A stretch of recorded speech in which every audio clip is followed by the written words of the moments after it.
What if prosperity was actually harming you? And it's kind of a weird thought to have, I know, but I was doing an economics book with my oldest son not that long ago, and they were talking about things that advance the GDP, things that help the economy grow.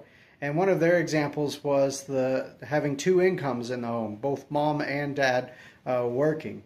And it made me think, we're in an economy now where, if you're not both working, it's really hard to make ends meet. But there's a cost to that, isn't there? There's a cost to our humanity and how we raise our children and how we spend our time together as a couple and all these other things that go into it.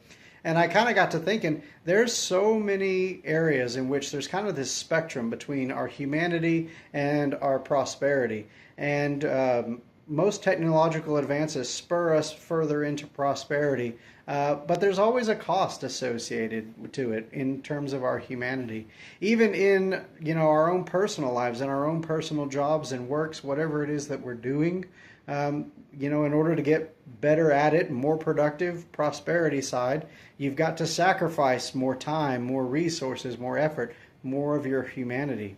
In a lot of ways, I think the call of God is to reconcile the unbalance that we have in our lives towards chasing prosperity and to reclaim some of the humanity that God wired in us. And part of that is just being dependent upon Him and not upon our own selves to make prosperity happen. So there's a whole lot to unpack with that, but I just think it's worth having in our heads. Are we in balance between our humanity and prosperity? Well, stay blessed, stay discipled. We'll see you next time.